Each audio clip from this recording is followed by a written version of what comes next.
Good evening, everybody. Xander Elliards here, and I'm with Steph Brawn, our political reporter. Hey, Steph. Hi, how you doing, Xander? You all right? Yeah, I'm all right. As you can see, I am at home. I've got a bit of a nasty cough, so if that comes up during the next 10, 15 minutes that are on here, I can only apologise.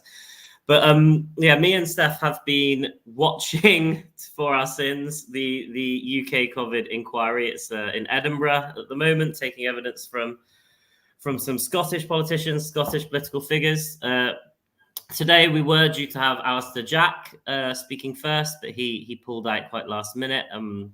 There's not been an official statement on why, but he is rescheduled to appear on February the 1st, which, if memory serves, is next Thursday. Yeah, so we will have Alistair Jack next week. Instead, we had Liz Lloyd speaking first. She was Nicola Sturgeon's former chief of staff. She was at the top of the Scottish government for, well over a decade. And then in the afternoon, we had Humza Yousaf, who obviously during the pandemic was the Justice Secretary and then the Health Secretary and is now First Minister.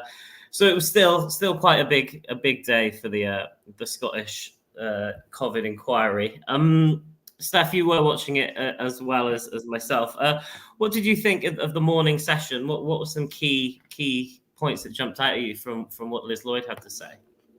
I think it was really important for people to hear from Liz Lloyd. She was, as you say, she's been in government for a very long time, and I think people have always been intrigued by how much she is involved in decisions, how she advises on decisions and things like that. So I think it was really interesting for people to hear from her.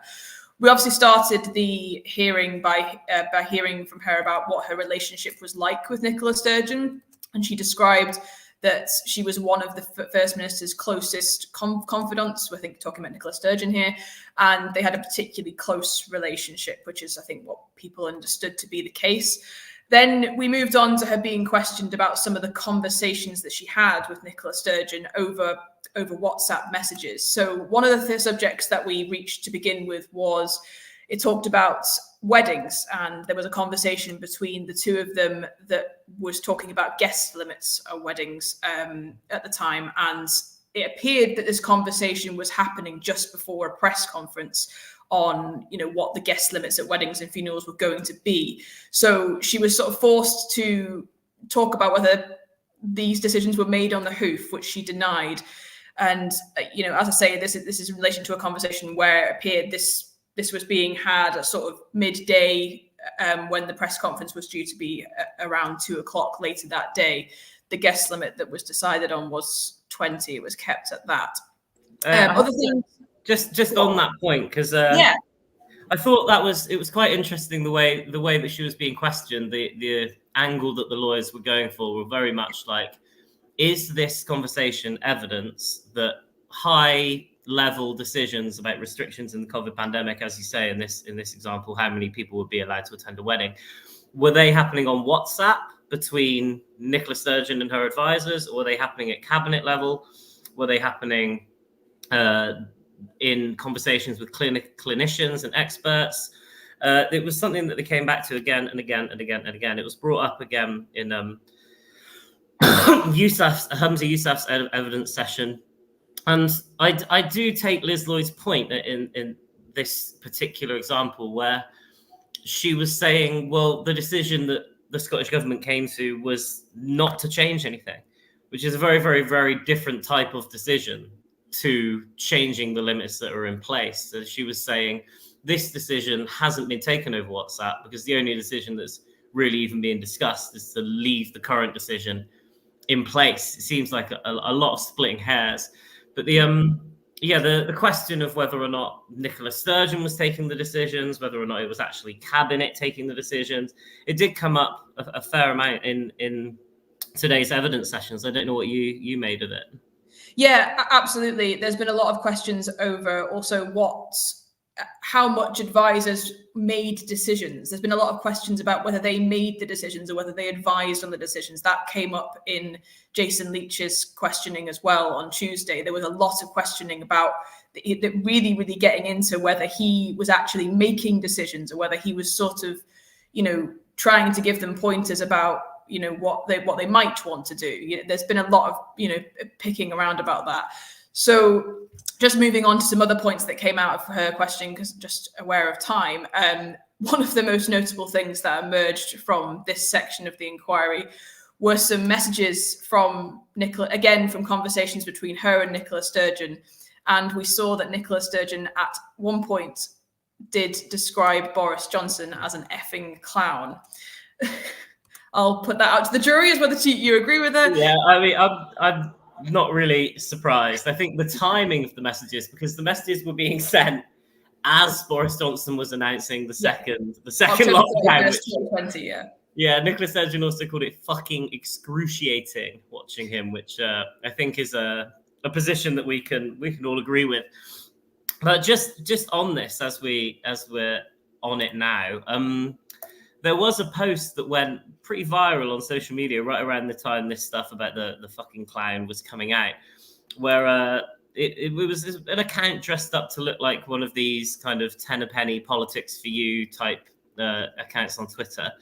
And it said that Nicola Sturgeon had in leaked WhatsApp messages described Matt Hancock as weaker than a nun's piss, language warning here, Liz Truss as about as much use as a marzipan dildo, and Suella Braverman as Shitler. So that went pretty wild. I mean, we had even some pretty recognizable names. Jason Manford, the comedian among them, seemed to be taking this post at face value.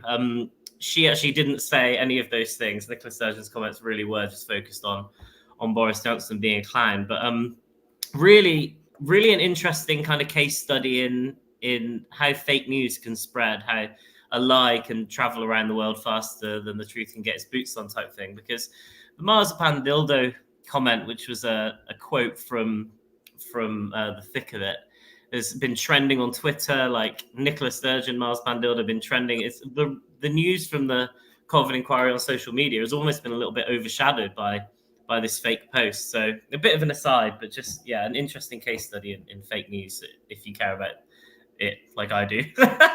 No, absolutely. It's really concerning. And I think the concerning thing about it was that it was tied up with the truth as well. There was this list of comments that Nicola Sturgeon was said to have made, one of them being Boris Johnson is an effing clown, which actually is true. So that kind of then gives across the vibe that the rest of it is true as well. So it's just, it really is a lesson, as you say, to not take things at face value. Yeah, that's a really interesting point. I mean, we're getting a little bit away from the COVID inquiry now, but that is an interesting point, because you see the seed of truth, and then that allows the kind of tree of misinformation to grow. I mean, it's a very common thing if you look at a lot of the misinformation coming out of like Russia in the early stages of the Ukraine war, things like that, there will often have been a seed of truth, a grain of truth, and then they'll use that to sow doubt, and then all of the fake news comes from that. But people see the seed of truth and they rely on it in a way that they perhaps shouldn't. So yeah, anyway, back to the COVID inquiry, enough about fake news. Humza Yousaf.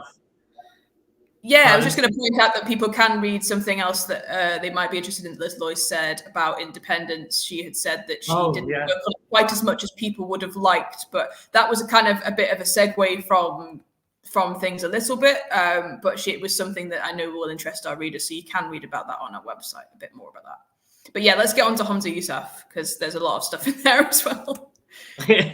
What jumped out to you, apart from it seems that Yousaf had a little bit of a penchant for messaging Jason Leach some words he shouldn't have, where Nicola Sturgeon was messaging Liz Lloyd, Yousaf was messaging Jason Leach. I think Yousaf deflected a few of the criticisms. There was one where Leach had said that literally no one was following the mask rules. The other, trying to remember the other example now, but there was more than once that Humza Yousaf had to point to Jason Leach's over speaking, I think was one phrase he used. Yeah, a natural way of speaking. Yeah, kind of natural way of speaking. So maybe he's not quite as studied as politicians in the way that they check every word. But it definitely led to some interesting exchanges. But aside from those, what did you take from Humza Yousaf given evidence? Yeah, well, the Jason Leach conversations were definitely on my list, and I think if we all remember back to some of Jason Leach's, press conferences and things like that. He was quite an elaborate speaker. I definitely remember some of the kind of metaphors that he would come up with and things like that during on scenarios during the pandemic. And yeah, he is quite elaborate in the things he says. So I think we can believe the whole overspeaking thing. I think it was quite poignant that Humza Yousaf started with an apology, or he quite early on he apologized unreservedly to families who had lost a loved one during the pandemic, that had been, really, really hurt and had their trauma, brought up again by what Humza Yousaf described as the poor handling of WhatsApp message requests by his government. He said that his government should have done better, and there was no excuse for the fact that quite a lot of messages had been deleted, whether or not, that matched people's understanding of the retention policy and things like that. I think he almost put that to the side and thought, we need to look at this. This is not acceptable. And he did say during First Minister's questions and repeated during the inquiry that he's commissioned officials to conduct a externally led review into, how government officials use WhatsApp and how they keep hold of their messages, whether they should, when they should. So that was quite poignant, I think, that he made that apology to families. What did you think of that? Did you think that was quite significant? I'm very sorry. I was trying to unmute myself and accidentally remove myself. You were going on with that. Yeah, the most, I guess, if poignant, maybe a word. I'm just going to flick over and read it. There was a message that Humza Yousaf sent to Jason Leach again. It seems, as I said, he really likes to message Jason Leach on the 5th of January, 2022. So that was the second winter that we were, as a United Kingdom, really, really going through the COVID pandemic. And I mean, we all heard and saw in the news, you probably remember the real fears that there were for the NHS at the time. And it seems like they were shared at the top of government. I mean, Humza's saying that it's grim, the public just aren't with us anymore, that they now hear what they want to hear, one less severe. He's talking about how just saying save the NHS isn't enough anymore, like it used to be in the early stages of the pandemic. And he says, we have to somehow ensure our NHS doesn't completely collapse. I'm not entirely sure we can deliver on that.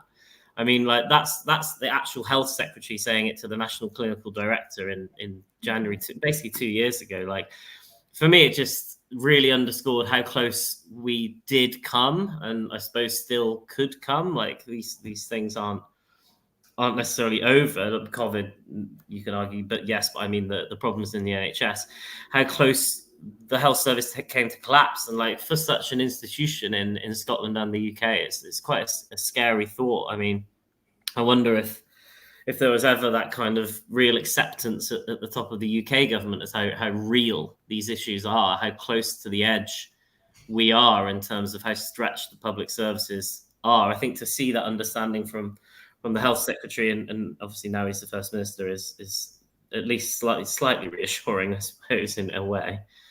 Yeah, 100%. That was quite scary to hear, actually. Speaking of the UK government, one of the other points that I think is worth raising from Humza Yousaf's questioning was we heard about Alistair Jack and his involvement in Four Nations meetings, so the meetings that went on between the Four Nations of the UK. And Humza Yousaf was kind of asked about his involvement, and we heard that there were some meetings where Alistair Jack didn't say anything at all. And Humza Yousaf sort of concluded that he was just presumably there to observe the meeting. And that is quite startling that the Scottish Secretary, we've heard a lot about the UK government complaining that the Scottish government sort of were doing things differently to them. We've heard a lot about that. But surely, if there is a concern about cohesion, surely the Scottish Secretary should be one of the people that should be getting involved with discussions around that. We've heard from advisors, throughout this inquiry that there perhaps should have been more cohesion. So this just seems like perhaps not a surprising thing to hear about, but it's concerning, isn't it? Yeah, I mean, it's extremely surprising, especially considering the rhetoric that we constantly get from Alistair Jack's Scotland office is about how the Scottish government isn't willing to engage, the Scottish government isn't willing to come to the table. And I mean, Alistair Jack will have the chance to give his own evidence session next week. Obviously, right now we are only going on Yousaf's comments, and obviously Yousaf and Jack aren't exactly aligned politically. But yeah, we will see next week. There's definitely some really interesting questions for Jack to respond to. So yeah, we will see.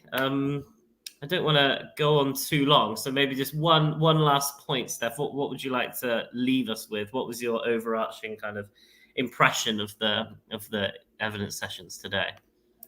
I think it was just, like I said earlier, it was really good to hear from Liz Lloyd. I think that we don't really know the kind of functionings of a government behind the scenes that much, beyond the faces that we see every day. And Liz Lloyd is an example of somebody who was really prominent during the pandemic, a very close confidant of Nicola Sturgeon. So I think it was just really insightful to hear from her and how she was involved. And like I say, I think hearing from Humza Yousaf, it was interesting for him to be in that seat as the current First Minister, but looking back on his time as Health Secretary, while I think there were some things that he regretted saying that came up in WhatsApp conversations, I do think it will stay with those who have lost a loved one that he has apologized for the handling of this. I think that while there's been a lot of nuance in this inquiry, a lot of picking apart things quite significantly during this inquiry, I think that we've all recognized that perhaps this should have been handled better. I think that's a widely sort of shared opinion. So I think that it's good that was addressed by Humza Yousaf. That's kind of my overarching thoughts. Yeah, I would just say that I did feel that some questioning today, specifically as we've already touched on, stuff about how decisions were taken. Was it at cabinet level? Was it by the science? Was the science leading? Was the science dominant? Was the science the only consideration? I do think a lot of it, that was, especially in the questioning of Liz Lloyd, was kind of angled towards questions that will be asked of Nicola Sturgeon next Wednesday.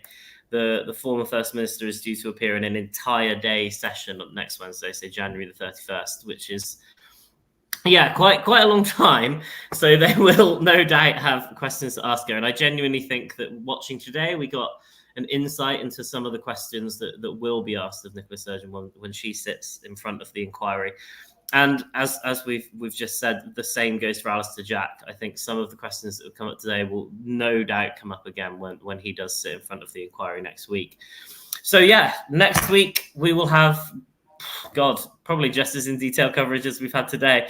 We've been having the live blog. We've been bringing you just so many top stories off the back of this inquiry, and we will just keep doing it. There is a break tomorrow, so not tomorrow, but next week is another big week at the inquiry, and the National will be bringing you all the news you need to know. So thanks very much for tuning in, everybody. Thank you, Steph, for joining me. No problem. And thank you, me, for coming. Right. Right. Thank you, everybody, for watching. We will log off there.